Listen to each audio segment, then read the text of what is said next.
Dear Papa Joe, tawagan lang ko sa nga Junar, nga taga Southern Leyte. Sa among lugar, sa bukid, usa lang, ka manananggot si Papa. Sa akong nahinumduman, 7 anyos ko dihang tag 30 pa ang galon sa tuba. Night time nga nihit kayo ang dawat sa tuba sa amo. O para mabuhi ming 7, kaman nagigsuon, manguprasad si tatay o si nanay. Siyempre, mutamang pud mi nga managigsuon. Bisag pobre mi pero kontento rami. Happy na og makakaon katulo sa kaadlaw. How I wish nga pirmi na lang untang ingon niadto. Pero dili Papa Joe. Kay kung nga ang health na hisgutan, dili na mo salir ang ingon nga okay lang basta magtapok nga malipayon ang pamilya. Makakaon sa saktong oras. Kung masakita, kinahanglan ka nga magpa-ospital para mabuhi ka. Sa ospital, kinahanglan og kwarta. Nasulti ko kining butanga diyang nagkasakit si tatay. Pila na kaadlaw ang hilanat pero wag yun na ayo. On and off ang hilanat. Kami mga igsuon sigig pamugos kang nanay nga dadon na namo sa ospital si tatay. Pero way nahimo. Kung saan man namo nga wa mamay kwarta nga kagasto. Pauli lang yun mi sa bularyo. Kay mas barato unya pwede ra bayaran og bisayang manok Papa Joe. Ako ang nasuguan ni nanay nga ipaadto ang mananambal nga si Inko Baton. Gilikayan ra bagyo dunta nako nga moadto sa ilaha kay naa didto ang iyahang KSP o kulang sa pansin nga apo. Pero di ko pwede nga mobalibad kang nanay kay kaluwasan na ni tatay ang involved. Nidali kog dagan sa balay nila ni Inko Baton. Nakit-an nako si Mizi nga nanilhig silang tugaran ug ako din siyang gisampit. Mizi, naas Inko. Importante lang kaayo. Naginga-hinga ko pa sa kakapoy nga nangutanan niya. Pero di na ko siya tawagon o di na mo buhaton ang akong gustong ipabuhat nimo. Tubag pa niya. Sus, Mizi, emergency taon ni Oy. Wa ko nagduwa-duwa ang akong tatay gitakigan o nagkurug-kurug na. Matod ko pa. Nihirit pa unta si Mizi pero may na lang kay nakita ko silang bintana ang initambo sa Inko Baton. Inko Baton, patuon ka ni nanay sa mua. Kasi tatay doon na sakit o di makabangon. Siyagit ko pa nga to kang Inko Baton nga dalipod kayo nga nakanaog og nangandam siyang pag-ato sa mong balay. Junar, muskwela ka ugma, kita ta sa eskwelahan ha. Agpas pa nga sulti ni Missy diri nako pero wa na nako siya tagda. Natambalan gyud ni Inko Baton si tatay og sa tan-aw ko ni arang-arang nagyud ang iyang gipamati. Nakatug na kini og tuod na pod nga nakalakaw ang abularyo. Pila ka oras nga nakatug si tatay unya diyang nakamatan ni og balik ni tindog kini og nikuha siyang sanggot. Kay mananggot na kuno siya. Gibadlong siya ni nanay kay bago pagani siya narang-arang. Pero gahi gyud og ang akong tatay. Mao nga ako na lang ang ipresentar niya.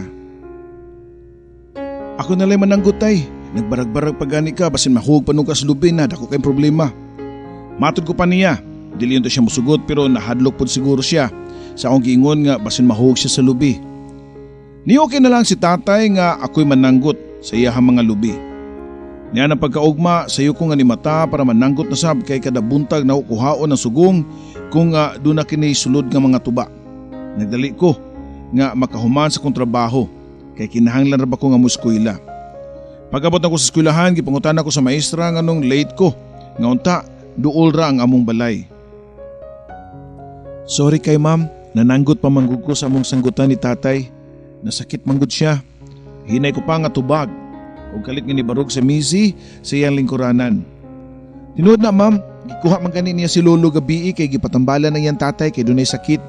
Sagbat pa ni Missy Papa Joe. Gilingi ko si Missy og nagtinutukay ming duha. Guwapahon man gyud unta siya. Taas man kay siya gilong pero tambukon og mubo pagyud kaayo.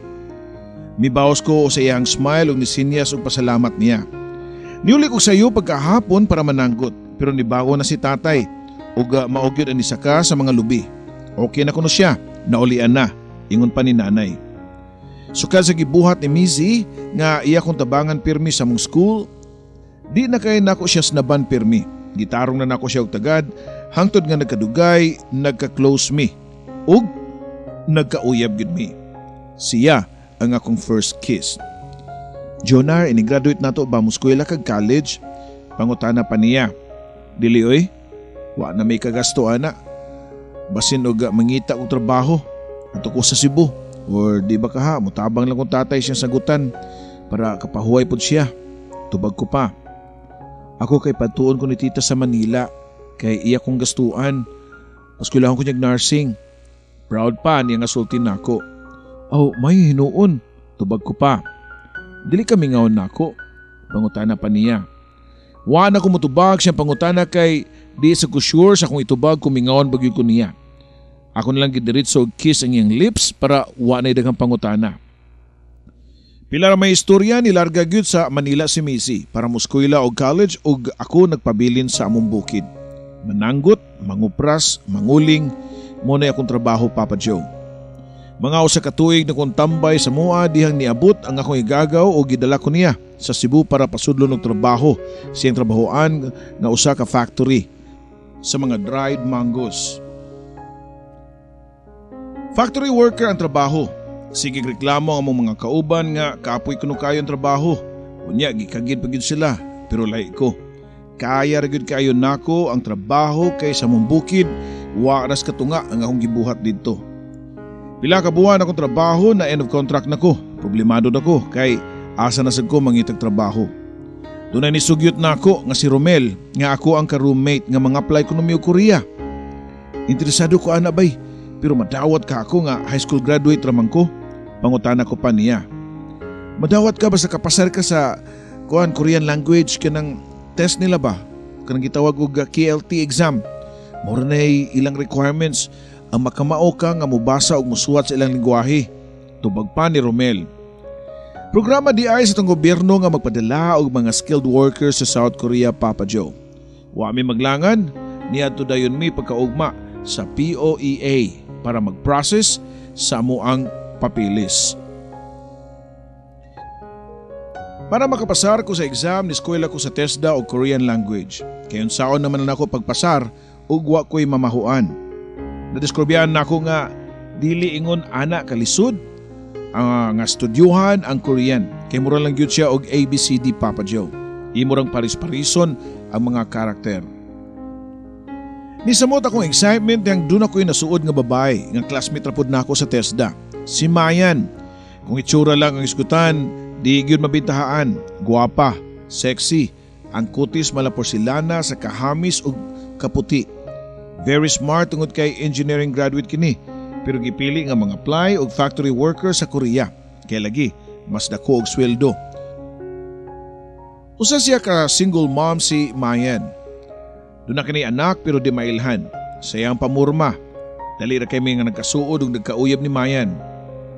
Mas maguwang siya nako ug mas matured. Suito na pud kayo siya sa gingon namong nilapaay sa leon ug karniro. Kaya lagi, na experience. Mura kog na konsensya gamay kay lagi wa man mi nagbuwag ni Mizzy. Basta nawa lang ang among communication. Pero understood na nga siguro wala na mi. By the time, dili po kumutuo nga wasad ka kitag iyaha, si Mizzy. Niya kang Maya nakatunan nako ang lain-laing estilo sa pagkibugno sa kama. Halos kada semana mi nga musudog lodge og siya gyud ang mugasto kay usaman pod ang ako igasto nga wa pa man ko'y kwarta. Buwan sa Abril ang paglarga namo paingon sa Korea. Paglanding gyud sa eroplano sa Incheon International Airport, pareho mig excited kayo. Pero gikulbaan tungod kay nasayod mi. Sa among trabaho ang among trabaho giadto dili ang pagsuroy-suroy o sa katurista didto. Wa mi masayod unsay among dangatan. Kaya kaha namo ang among trabaho? May kaha ang treatment namo sa mga Koreano? Gikan sa airport gidami og bali 30 ka buok nga Filipino skilled workers sa ka training center. Stay pa mig mga duha ka adlaw didto. Usa pa gitag sa tagsa ug kuha sa among mga employer. Samtang nagtapad mi si Mayan og lingkod gigunita na kog hugot ang iyang pahad. Relax lang, Junar. Kabado magay ka. Magkita pa bitaw ta. Matot pa niya. Og dalang pislit sa kong kamot. Okay raman ko. Lalaki man ko. Og andad na ko og lisod nga trabaho. Ikaw ang gikabalakan. Mayon taog kauban taog kumpanya pero dili manggod. Tubag ko pa. Kaming 30 ka buok Papa Joe lain-lain mi kumpanya nga nahimutang sa lain-laing lugar sa Korea. Puros mga skilled worker. Dunay factory worker, dunay construction worker, dunay fisherman o guban pa, piggery, sa sila na-assign. Pait ang mangindahay sa laing nasod, labi na kung ang imong trabaho lahira sa imong naandan sa Pilipinas.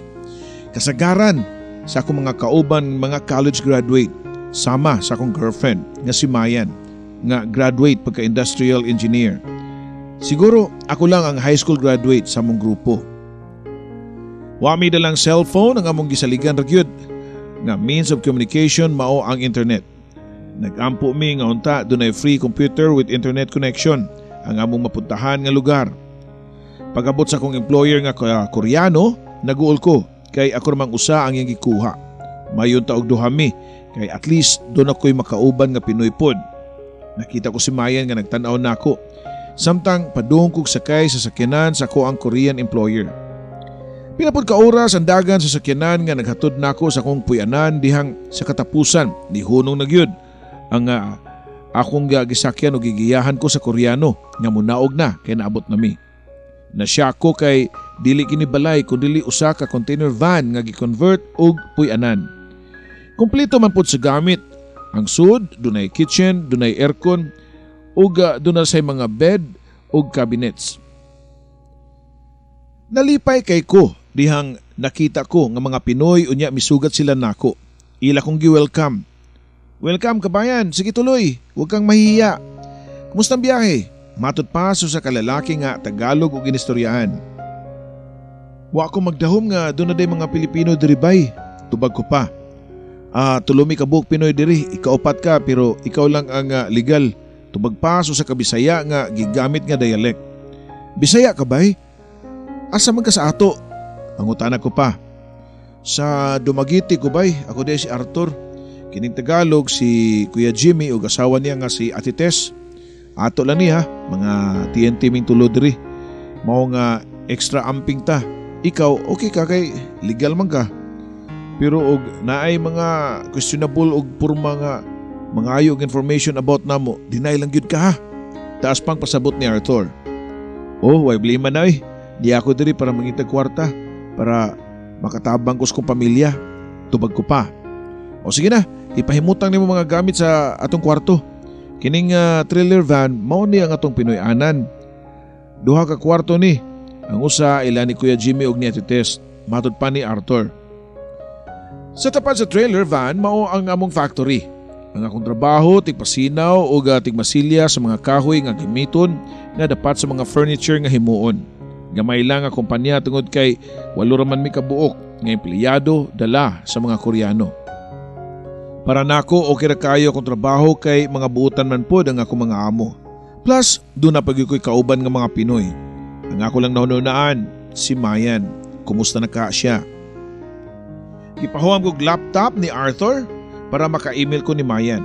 Muna akong kalipay nga dihang pag-abli ko sa akong email ad, dunay unread messages gikan kang Mayan. Gireplyan dayon ako siya o pagkagabi nagsabot mi nga mag-chat sa Yahoo Messenger.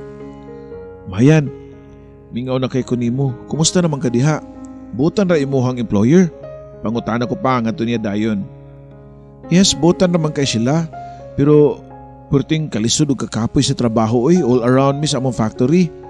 Kami pa mualsa sa mga bugat kay nga karton unya kami po naman limpyo plus dapat yun nga follow mi sa mga rules diri ba. Tubag pa niya. Good. Inig makasweldo na ta. Mag-meet ta dayon ha. Matod ko pa niya. Nalipod kay siya nga nakaingon og yes. Duhara ko no silang Pinay sa ilang house ug basta weekend sila na lang og di na mo adto ang mga Koreano. Paadtuon ko niya sa ilang house. Naghinam-hinam na dayon ko. Labi na nga taod-taod na pud nga wa kalawgi ang Leon Papa Joe. Sa Quimpo City siya na imutang samtang ako sa Ansan. Medyo layo-layo yun. Mudagan og pila ka oras ang biyahe pero okay lang. Ang importante, magkita mi sa akong mahal. Unang dawat na ako sa akong sweldo ni dagan og 900,000 Korean won. Mga 35,000 in pesos. Nagpasalamat ko sa Ginoo ug gidali day na og tawag ang cell number sa mong silingan aron mamalihog nga makiistorya sa akong nanay.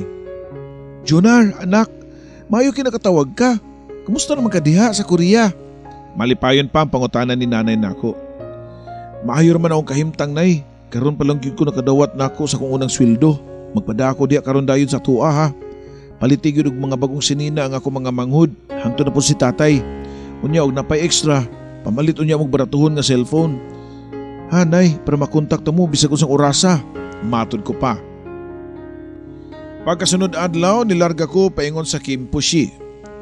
Napangutana ko kung saan ako pag-ato dito ug warman po ko naglisod uga tultul. Kay daghang mga Pinoy o daghang mga Pinoy nga ako nga natagbuan nga naglakaw-lakaw lang sa daan sa Korea. Mas nindot ang iyang gipuy-an kaysa amo. Two-story building ang ilahang nahimutangan. Sa silong ang ilahang factory o sa taas mao ilang apartment. Kompleto sa gamit labi na sa kusina. Duha ang kwarto nga dunay mga TV o computer. Free ra pod sila og internet. Maswerte siya sa iyahang amo kay mga buutan kaayo. Ang nakapan lang kay kapoy lang lagi kuno kaayo ang ilahang trabaho. Gipasuod dayon ko ni Mayan siyang kwarto ug walay langay naghukas dayon siya siyang sinina. May lapod kaayo nako. Unsa kagutom ang karnero niya tong higayuna Papa Joe. Sukan niya to, wa na ko'y palta nga moadto sa Kipushi. Kada day off nako, timing pod kay Sabado ug Domingo, parehoming day off ni Mayan. Makalugar gimi sud sa iyang kwarto. Lab na kay nako siya og siya pod diri nako. Tulin nga ng labay ang mga katuigan. Ug wa na lang ako damha nga hapit na day mahuman ang akong kontrata. Hapit na ko magtulo ka tuig ug kinahanglan ako nga mobalik sa Pilipinas. Okay ra si Mayan kay extend man siya og gipapirma og laing kontrata. Human sa akong kontrata, nibalik ko sa Pilipinas og nidiritso ko sa mong probinsya sa Leyte. Nalipay kay ko sa akong nakita nga dakong kausaban sa mong balay. Usa na kini ka dus andana ug doon na say mga appliances. So nang buwan ako nga nagstambay sa mga Papa Joe, bongga pa kayo ko tungod kay doon na pa man ko'y tinigom nga kwarta. Pero nilabay ang unong kabuwan, nakabantay na lang ko nga halos wanay sud ang akong bangko. Nakahukom ko nga mutabang sa kong tatay pag-uma. Nibalik ko sa akong trabaho sa una, ang pagpangupras ug pagpananggot. Hinoon, magpadadaan man sa nako kwarta si Mayan, nga maog yun ang among gisaligan sa pagpatiwas ug eskwela sa akong mga manghod. Nagpabiling ligon ang among relasyon ni Mayan bisan og LDR, hangtod nga nakailaila ko si Aimee. Anak siya sa kong suki ug tuba. Medyo may itsura pod og tamsihon ang lawas.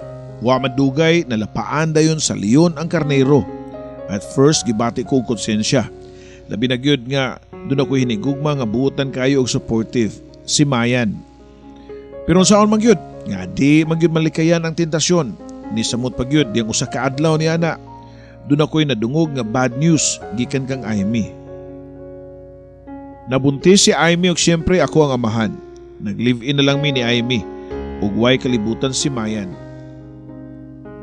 Sige lang gyapon siya og padala na akong kwarta ang iyang pagtuo nga buutan kayo ang iyang uyab sa Pilipinas.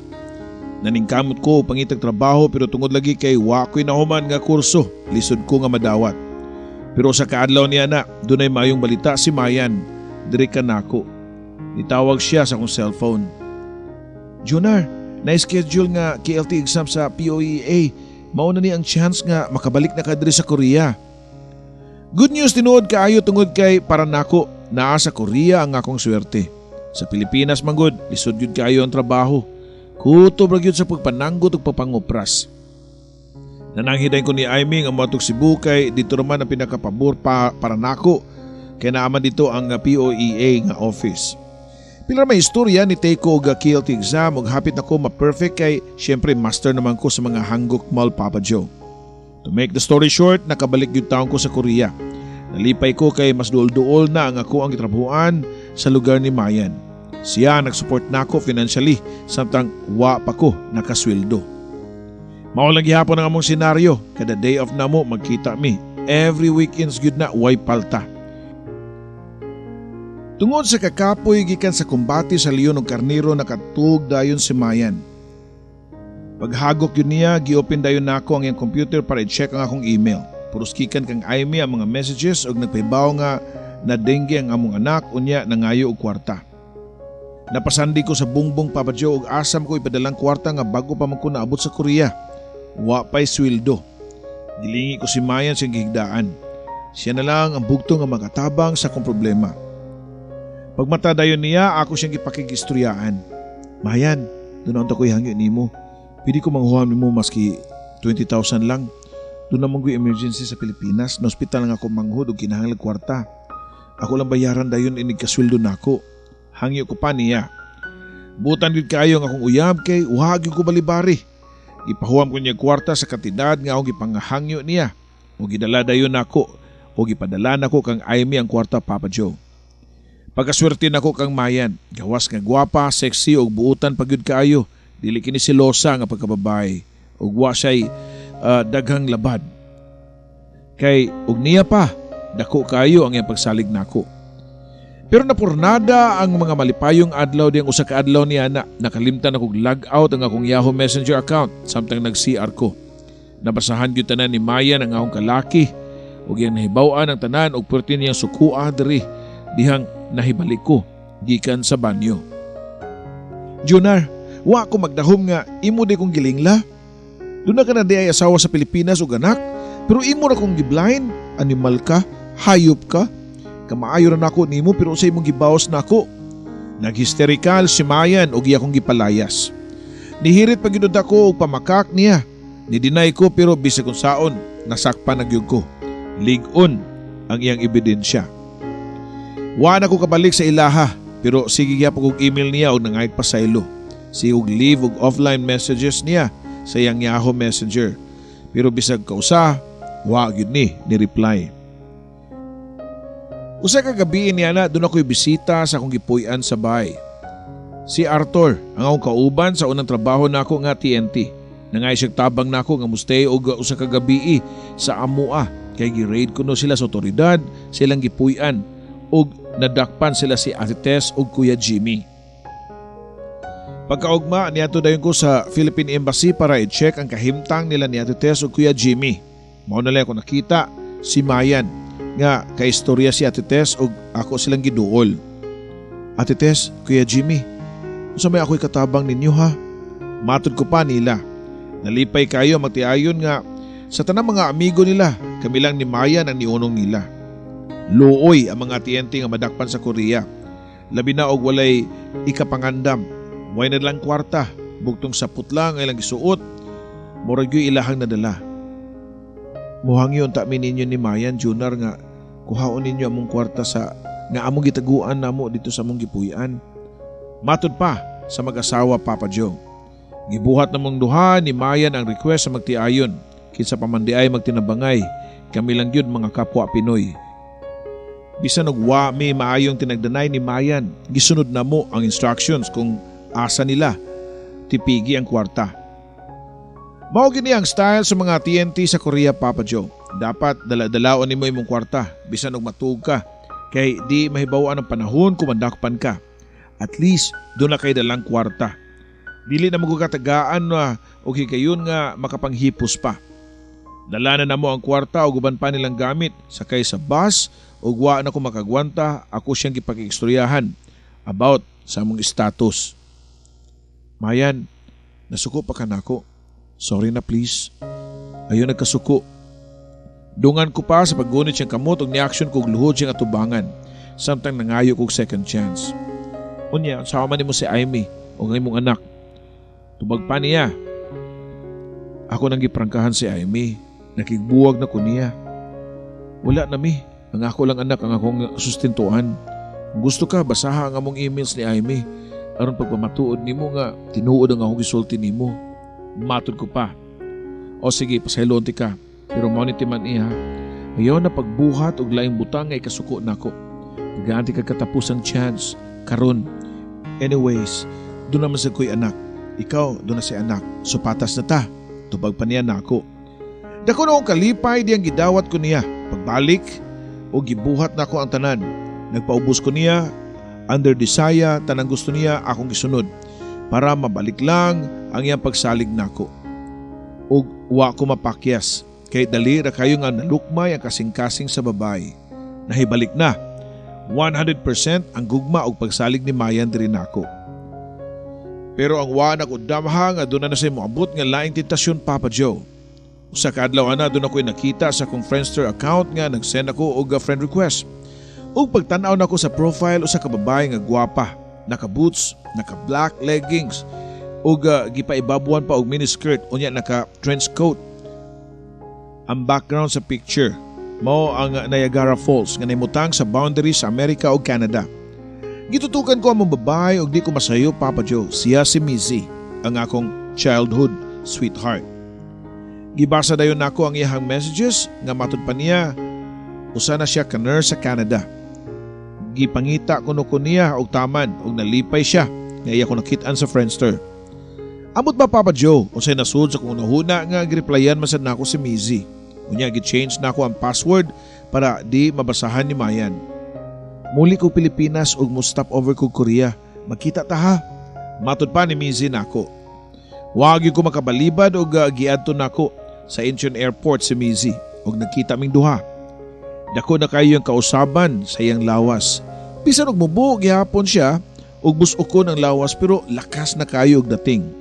Tungod siguro sa iyang impluwensya sa environment sa Canada. Gihatag niya nako ang daghan kayong pasalubong gikan sa Canada. I can't believe nga magkita pa ta pag-usab, Jonar. Bisig pila ka tuig na ani labay pero wa pa gihapon na usab ang akong feelings nimo. Matud pa ni Mizzy nako, dungan siya pagsandig sa akong abaga. Wa ko makasabot sa akong gibati o gusto kong nga mulikay pero ambot nga di magyud ko makalikay sa temptasyon. Og tinuod, lab na ko si Mayan pero lahi po ang akong gibati kang Mizzy. Niya tong higayuna. Mayo untang makabakasyon ka sa Pilipinas, bisag 1 week lang para mas taas ang atong panag-uban dito. Sugyot pa niya. Actually, due na ang akong vacation time pero wa ko ni bakasyon kay usikan ko sa kwarta. Pero diyang si Mizzy ang ni-offer na ako nga palitan ko niya og ticket, kinsa man ko nga mobalibad nga mobakasyon sa Pilipinas nga libre. Nanangid ko sa akong amo nga mobakasyon sa Pilipinas ug mga 1 week. Nanangid sa ko ni Mayan ug wa man siya problema. Dako na kayang pagsalig nako. In fact, tinagani siya makialam sa akong personal nga email account ug cellphone. Pagabot ako sa Pilipinas, sa akong yutang natawhan sa Leyte, murag nagpista ang among pamilya sa kabungga nga mogasto ni Mizzy. Gikan sa mga lamiyang pagkaon, outing sa beach resort ug uban pa. Siya nagyud ang nailhan sa akong pamilya nga mao nay ako ang hinigugma ug dili ang inahan sa akong anak nga si Aimee. Siyempre, all out ang ilang buto kang Mizzy kay sobra kay kini kagalante manghatag pagkwarta sa akong nanay ug tatay ug sa akong mga igsuon labi na gyud sa akong anak. Tungod sa gipakitang kabuutan ni Mizzy, nanay na balhin ang pagbati ngadto niya. Nakagusto kay ko sa iyahang kalambing diri nako ug sa pagpangga usab niya sa akong pamilya. Labi na gyud nga iya kong gisaaran nga magpakasal kuno mi ug iya kong dadon sa Canada ug adto nami mamuyo. Murag kilat ang panghitabo ug nisugot ko nga magpakasal mi ni Mizzy nga wa gyud ako naas makadaghan. Labi na gyud ang among sitwasyon ni Mayan. Tungod kay gamay lang ang among probinsya ug daghang kwarta si Mizzy nga ikagasto dali ra kay natakda ang among kasal. Gusto man gud niya nga inigbalik sa Canada ug inigbalik nako sa Korea. Kasal naming duha, Papa Joe. Wa ko makasabot sa gibati sa adlaw sa among kasal nga nakonsensya ko para kang Mayan. Nga way kalibutan sa panghitabo. Nagsige kinig tawag nako sa telepono ug tagsara kay ko nga motubag. Mamakak lang ko nga way signal sa mua. Human sa mong kasal ni Mizzy ni balik na og Korea nga usa na kaminyo. Padayong gihapon ang among relasyon ni Mayan. Wa siya kalibutan nga doon na ako'y gipakaslan. Kadaghan na kay ko nga nagatahata nga ako kining sultian sa tinuod. Pero ambot ba nga di magyud na ako makaya. Di ko gusto nga masakitan siya. Niya tong higayuna nakabalik na usab Canada si Mizzy. Ug sukad nga nakasal mi Papa Joe na usab og kalit ang iyang batasan. Super na kamaldita, silosa o magsig pangaway kada adlaw. Gusto niyang pangayuon ang password sa Friendster pero di gyud ako ihatag kay makita niya ang among mga pictures ni Mayan nga ako ang gi-hide. Niabot pa si gayon nga mamuyboy na kini sa iyang mga nahatag nako og sa akong pamilya. Sobra kay kasilosa og tanang babae nga iyang makita sa akong friendster iyang awayon. May nalanggani kay niya tong higayuna si Mayan dili mahilig og social media. Doon na siya ay friendster account pero way abli-abli. Mao nga wa siya kalibutan nga dunay gipangtag si Mizzy sa akong friendster nga mga pictures namo. Og di lang kay basta-basta lang litrato kaya nga mong wedding pictures pa gyud ang iyang gipang post didto. Mizzy, palihog og erase atong picture sa akong friendster B. Nako pa, diyang ga-chat mi ni Mizzy. Nga naman, mahadlo ka nga mahibawan sa mong babae nga minyo na ka? Daghang pangbratatat ni Mizzy Papa Joe. Nawa dadig buwan, mo'y naka-turn off sa akong feelings niya. Para way samok, akong deactivate ang akong account sa Friendster. Pero ulahin na ang tanan, kay usa sa mong mga common friends, ang abti kayo nga naka-capture o iyahang gi-print screen ang amo ang wedding photos ni Mizzy o iya kining gisend nga to kang Mayan. Nakuratan ko diyang si Mayan na nawag sa akong cellphone nga naghilak. Jonar, doon na nagpadaan ako og wedding photos. Ikaw ang groom. Please sulti ko nga gi-edit lang to. Gi-photoshop lang to, di ba? Please tell me. Nga dili to ikaw ang litrato o lalaki sa litrato. Samtang nag-istorya mi sa telepono nagsige siya og hilak. Gusto niyang i-deny nga dito ako. Nga di tinuod nga minyo nako. Wa na ko makatingog pa, Papa Joe. Di ko gusto nga mamakak pa. Di ko gusto nga punan pa ang akong sala nga to kang Mayan. Giangkon ko na lang ang kamatuoran. Mas maayo og wa na mi si Mayan para makafocus ko kang Mizzy nga akong asawa. For once, magbinutan ako o mustiktuan ako. Pero kung kanus ako gusto nga magseryoso para sa akong asawa, mauman po dinuon ang pag-andar siyang batasan nga di makaon og iro, Papa Joe. Di gyud siya motuo nga nagbuwag na ni Mayan. Hangtod pa si Aimee nga inahan sa kong anak. Dugay naming wala na, iya ragyapong gisilosan. Gusto niya nga kontrolon ang akong kinabuhi tungod kay hasta nga akong sweldo iyang kuhaon tanan ug siya na lang kuno ang mupadala sa akong mga ginikanan sa Leyte. Tungod sa kabati siyang batasan na wa ang akong gugma niya. Nagbasol ko nganong nagpakasal ko niya. Og dito na ko na-realize ang babae nga ako ang gisayangan. Walay lain kundi si Mayan. Dili si Mizzy ang babae para nako. Mao nga ako siyang gibuwagan. Giputol na ko ang tanan namong komunikasyon namo ni Mizzy ug nanukad ko sa akong pagpangulitaw og balik kang Mayan. Wa ko maglangay, ako din giadto si Mayan sa gipuy-an sa gawa sa ilahang building ug nakita ko ang ilang kauban sa trabaho nga Koreana. Good afternoon, Uni. Mayan inside. I want to talk to her. Matod pa, nako nga Kinoreano nga accent. Oh no, sorry Mayan, not here. Go home Philippines. Tuwag pa ni Oni. Murag nahugno ang kalibutan sa akong nadungog sa Koreana. Nga niuli na ko ng Pilipinas si Mayan o di na mo balik sa Korea. Diha-diha nanangid ko sa kong amo nga mobakasyon sa Pilipinas o pila ka adlaw. Kay doon na emergency ug iyara man pug ko nga gitugutan. Nidiritso kog Cebu kay dito man ang balay sa mga ginikanan ni Mayan. May na lang gani, kay doon na po ko'y copy silang address sa Cebu. Samtang naglakaw ko, paingon silang bahay, excited na ko nga makakita niya. Gusto ko nga si Mayan ang makauban ko sa tibukong kinabuhi. Siya gyud ay ang akong tinuod nga gihigugma, Papa Joe. Nanuktok dayon ko silang pultahan o giablihan ko sa usa ka tiguang nga babae nga nagpaila nga iyahang inahan. Nang, maing adlaw ako de si Jonar kauban ni Mayan sa Korea. Naa siya nang, pangutana ko pa sa inahan. Udong, naman siya tuwa dito sa likod sa may garden. Dali, kuyugan ko ikaw. Tubag pa sa iyang mama. Nagkuyog mi sa mama ni Mayan nga nilipot sa luyong bahin sa ilang balay kundi nahimutang ang gamay nga garden. Nakita ko dayon ang pamilya nga bayhon sa babay nga akong gihigugma. Kauban sa iyang anak nga si Sam. Pero doon na pa'y laing tao sa gawas nila, usa ka gwapong lalaki nga dili ka pangutana pareho gignaong sa anak ni Mayan. Mayan, anak, doon ay lalaki nangita nimo, kauban ko nimo sa Korea. Siyagit pa siyang mama. Nagdungan og lingi sa kung nimutangan si Mayan og lalaki. Jonar, nagunsagog ka din Last ako ni bawaan to apa ka Korea. Matod pa niya. Unya, iya kong gipaila-ila sa lalaki nga iyang tupad. Si Robert ang amahan sa kong anak.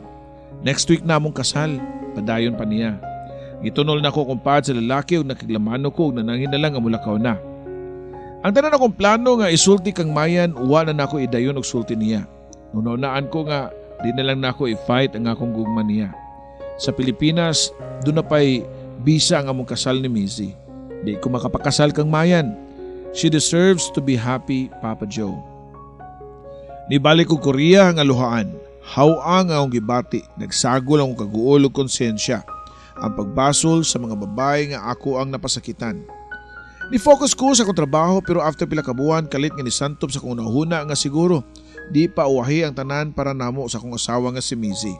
Nga netong higayuna, tuag yapon nagtrabaho sa Canada. Siguro, pwede pa na akong itulid ang baliko na mga kaagi ni Mizzy, Papa Joe. Nakastore pa yung number sa kong phone mao nga ako dayong gidial lang yung number. Nakaginawa kong laom dihang niring kini. Ugwa madugay, mitubag sa pikas linya ang pamilyar nga tingog sa kong asawa. Hello Mizzy, si Jonar ni mong bana. Matod ko pa. Bana? Since when? Kano sa mati ka ni mong bana ba? Tubag pa niya sa pikas linya. Ayaw si pangumidya diha, nitawag yung ko nimo kay para itulid ang tanan. Di pa uwahi Mizzy. Pwede pa ta magsugod og bagong kinabuhi. Matod ko pa. Sorry ha, pero uwahi na ang tanan. Doon na ako'y ka-live-in nga Canadian. In fact, 2 months pregnant ko karon. Tubag pa niya. Matod pa ni Mizzy nga magkalimtanay na lang ko numi. Kay di na ko siya muli sa mua sa Leyte. Kay wala siya ulion kay patay na ang iyang lolo. Murag ko sa kabumba nga akong nadungogi kaniya. Ngano kaha nga kung kanus ako ready na. Sila naman sad ani give up. Ingon ani siguro ang nasubraan ta sa kalaog ug babae. Moabot gyud ang time nga wa na gyud mahabilin nimo. Padayon ang ako pagpakinabuhi sa Korea, Papa Joe. Nakapirma pa ko glass contract na ginusara. Way love life diyang hapit na mahuman ang katapusan kong kontrata sa Korea. Gipangumusta ko si Amy, ang inahan sa kong anak. Pero nabalitaan sad nako nga to sa Taiwan ni abroad o di na pud available. Mao na siguro niya ang resulta sa sobra kadukirok na kong babae, Papa Joe. Na zero balance na hinuon. Pagkahuman sa kong kontrata, ako nahununaan nga mag-unsa man ko kumapauli ko Pilipinas. Idaran ako. Ug wa na yung mudawat na kong trabaho. Wapo ko'y asawa. Mao nga nakahukom ko nga di na lang ko muli sa Pilipinas. Nag-TNT na lang ko. Tago ng tago sa Korea. Hantod karon, nagbasol ko sa akong mga kapakyasan o kasaypanan sa una og mahadlok na pud ko nga makigrelasyon og usam. Kontento na ko nga magpadala og kwarta sa akong anak ug mga ginikanan sa Pilipinas. Ang akong bugtong kalipay karon diri sa Korea, Papa Joe, mao ang pagpaminaw o paglantaw sa mga laylayang istorya sa kinabuhi o gugma sa imuhang YouTube channel. Kung unsa man gani na itabo sa kinabuhi diri sa Korea, gisali ko na tanan sa labaw nga magkagahom. Ang ako lang ikasulti sa katawhan labi na gyud sa mga kalakin-an diha nga di maayong duwa-duwaan ang pagbati sa kababay. Kaya ang tanan masumbalik ra nimo. Matod pa sa sikat nga scientist, Papa Joe, for every action, there is an equal and opposite reaction.